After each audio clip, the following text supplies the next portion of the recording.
ഇന്നത്തെ വചനചിന്ത: ദൈവം കൈവിടുകയില്ല. പ്രതിസന്ധികൾ ഏത് കടന്നു വന്നാലും ദൈവകരങ്ങളിൽ മുറുകെ പിടിക്കുക. ആരൊക്കെ കൈവിട്ടാലും കർത്താവ് യേശുക്രിസ്തു താങ്കളുടെ കരം വിടുകയില്ല, ഉപേക്ഷിക്കുകയില്ല. യെശയ്യാപ്രവചന പുസ്തകം 41 13 തിരുവചനം പ്രകാരം വിളിച്ചു പറയുന്നു: നിന്റെ ദൈവവും കർത്താവുമായ ഞാൻ നിന്റെ വലത്തു കൈ പിടിച്ചിരിക്കുന്നു. ഞാനാകുന്നു പറയുന്നത്, ഭയപ്പെടേണ്ട, ഞാൻ നിന്നെ സഹായിക്കും. ദൈവത്തിൻ്റെ വിശ്വസ്തതയെ സംശയിക്കരുത്. താങ്കൾ വിചാരിക്കുന്ന രീതിയിലല്ല ദൈവം പ്രവർത്തിക്കുന്നത്.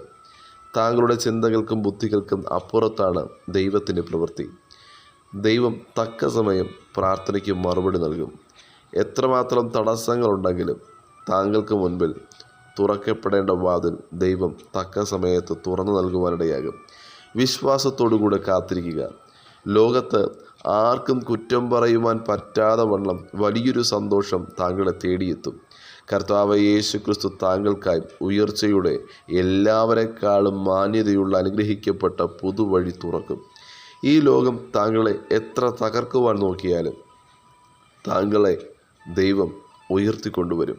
എത്ര തടസ്സം താങ്കൾക്ക് എതിരെ നിന്നാലും, താങ്കളുടെ ഉയർച്ചയ്ക്ക് വിരോധമായി എന്തൊക്കെ പ്രതികൂലങ്ങൾ കടന്നു വന്നാലും, പലവിധമായ വാഗ്ദത്തങ്ങൾ താങ്കളുടെ ജീവിതത്തിന് നേരെ ഉയർന്നു നിൽക്കുമ്പോൾ താങ്കളെ മറ്റുള്ളവരുടെ മുമ്പിൽ പരിഹാസ വിഷയമാക്കുവാൻ ദൈവം അനുവദിക്കുകയില്ല.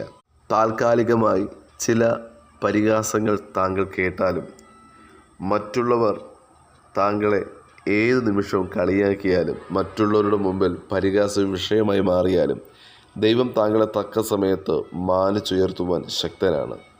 താങ്കൾക്ക് വിരോധമായി നിന്നവരുടെ മധ്യത്തിൽ താങ്കളുടെ തലയെ ദൈവം ഉയർത്തും. 23 സങ്കീർത്തന പുസ്തകം 4 വചനം ഇപ്രകാരം വായിക്കുന്നു: മരണത്തിൻ്റെ നിഴൽ വീണ താഴ്വരയിലൂടെയാണ് ഞാൻ നടക്കുന്നതെങ്കിലും അവിടെ കൂടെയുള്ളത് ദൈവമാണെന്ന് ഞാൻ അതിനാൽ ഭയപ്പെടുകയില്ലെന്ന് സങ്കീർത്തനക്കാരൻ വിളിച്ചു പറയുന്നു.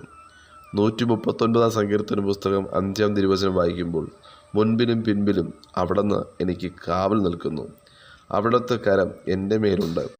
അതേ വചനം ശ്രവിക്കുന്ന പ്രിയ ദൈവജനമേ, കർത്താവിൻ്റെ കരം താങ്കളുടെ മേലുണ്ട്. ഈ നിമിഷം മറ്റാരും കാണാതെ താങ്കളുടെ കണ്ണുനീരിനെ താങ്കൾ മറച്ചു വച്ചിരിക്കുകയാണോ?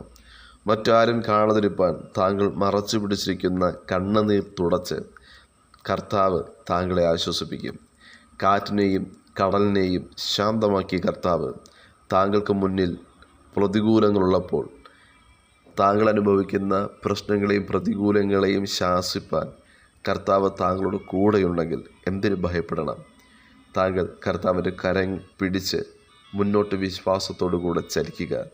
കർത്താവ് താങ്കളുടെ കൂടെയുണ്ട്.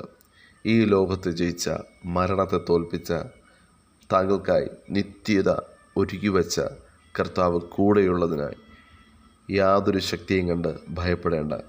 താങ്കൾക്ക് വേണ്ടി നിൽക്കുന്ന, താങ്കളെ പരാജയപ്പെട്ടെടുത്ത് നിന്ന് കരം പിടിച്ചുയർത്തുന്ന, വിജയത്തിൻ്റെ ചവിട്ടുപടികളിൽ നടത്തുന്ന കർത്താവ് താങ്കളോട് കൂടെയുണ്ട്.